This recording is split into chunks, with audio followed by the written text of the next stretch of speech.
Hey everyone, it's Hayes and it's Miraculous Monday, so it's time for another screaming session.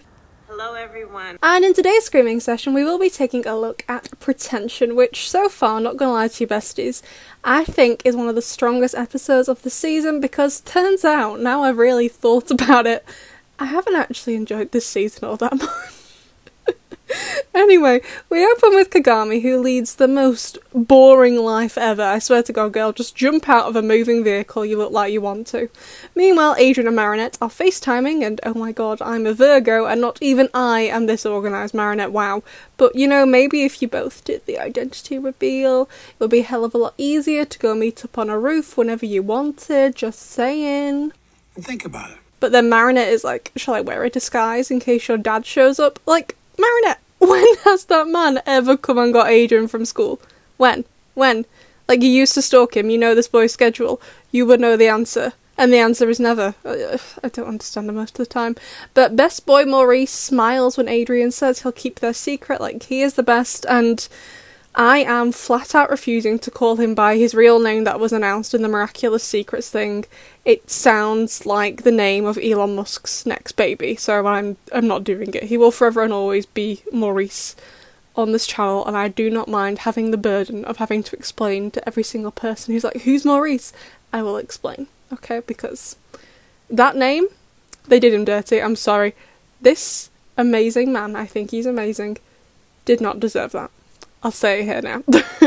We then get to see a half-naked Daddy Agrest, and turns out you all prefer the way Aiden says Daddy Agrest. Hawk Daddy. I don't know whether to be shocked or find it funny, or just, you know, both.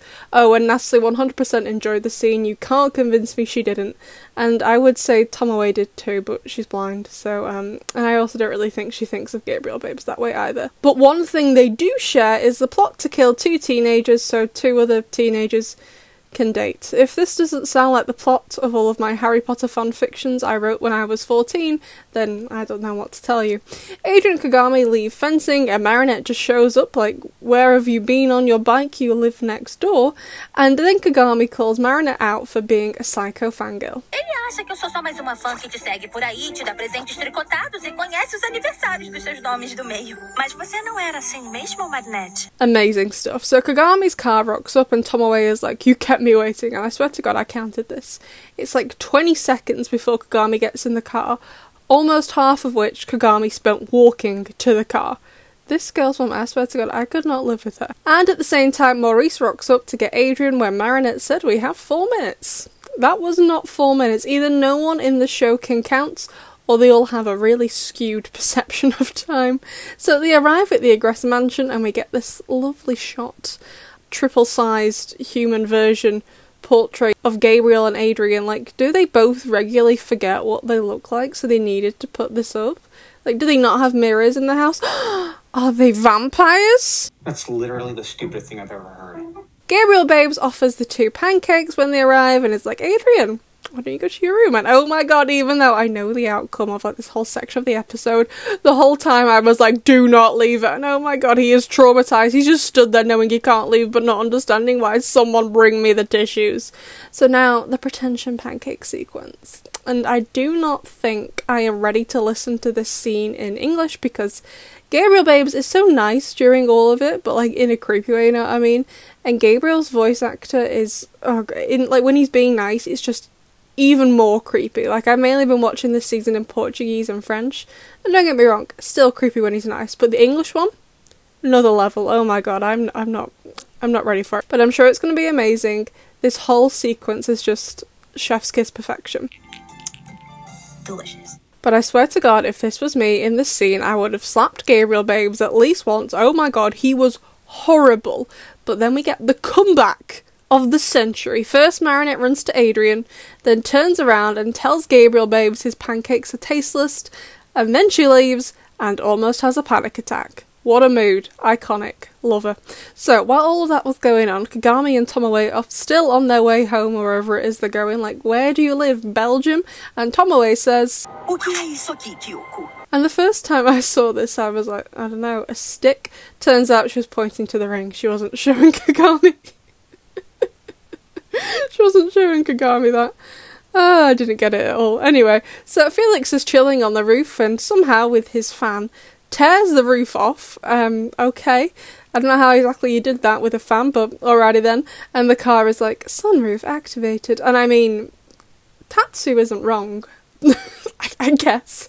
The sunroof has been activated, but not quite in the traditional sense, you know what I mean? So Felix takes Kagami all the way up to the top of the Eiffel Tower, and Kagami is like, what do you want? And Felix, best laddo, who stole all the Miraculouses last season without even trying, doesn't actually know.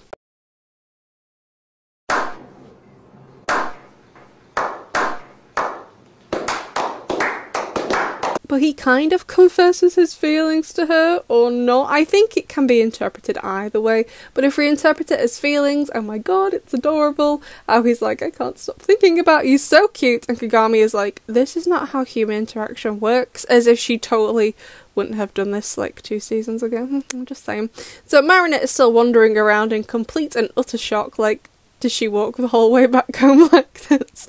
But I can't really criticise because, if this ain't me, then I don't know what is. But then, oh my god, we get this far too short shot of the zoo, and oh my god, I need a full episode dedicated to these giraffes. They are adorable. I'm going to call this one Jennifer, and this one Mustard. I think I took too much of my medication this morning. So everyone arrives to save Kagami, and like, what if she just wants to chill alone? I know I would. Leave me alone. Cat Noir disappears into the sewers after a brief fight, but Miss Tsurugi, those hips, Kim Kardashian could never. So meanwhile, Felix and Kagami are hiding in an alleyway, and Kagami just throws Felix to the ground, and I have loved every single moment of wrestling this season, besties, and I would totally make a compilation of it all if I didn't think it would get copyright claimed. Felix plants a feather in a pigeon, and I swear to god the person doing sound design for this show has never seen or heard a pigeon, because this is not what pigeons sound like. Alright, they're my favourite, I should know, but bloody hell, this pigeon moves heckin' fast. Kagami and Felix move to the sewers because, obviously, second best location straight after the boiler room, although I still don't know what this watch thing is for. Alright, Felix, you be the little weirdo you are. And then Felix basically tells her they're both Sentis. Love it. Although, if I was Kagami, I 100% would have pushed Felix in at this moment. I wouldn't hold back. I couldn't not take that opportunity after everything that had happened. So the Akuma fight ends, and back at the Agress mansion, the lovely family are having a meal of terrible pancakes together. Such a precious moment before I jump through the screen and help Adrian scream at his dad like, oh my god, if he doesn't slap his dad by the end of the season, I will be so upset. Like, Gabriel Babes might die. Like, that injury, he might die. We might have a limited amount of time for you to shout at him. Like, come on, lose it. Lose your temper with him and tell her how it is. Tell him how you feel. But this face is absolutely everything though, Gabriel Babes. And oh my god, Queen Natalie, you better be able to stop Adrian from going to London, or you will no longer be one of my favourites. Like, this is a serious threat, okay? Take it seriously, girl.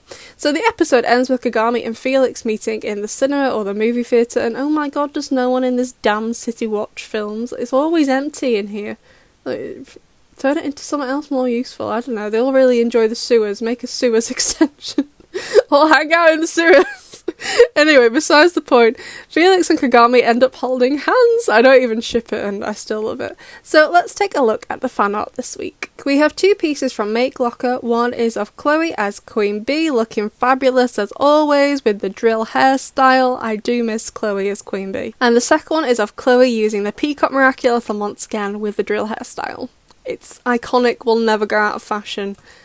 Everyone will always look good in it. I need to see Gabriel with it, Natalie, Mr. Damocles, Mr. Banana, Mr. Ramier, everyone. I need to see Edgar the Pigeon with it. I need this hairstyle on everyone in this show. Thank you very much. The other 2 pieces are from Natharts. We have one of Tomoe using the Peacock Miraculous, and I know we only ever usually see her in white and red, but she really looks good in blue and magenta. I think she looks fabulous.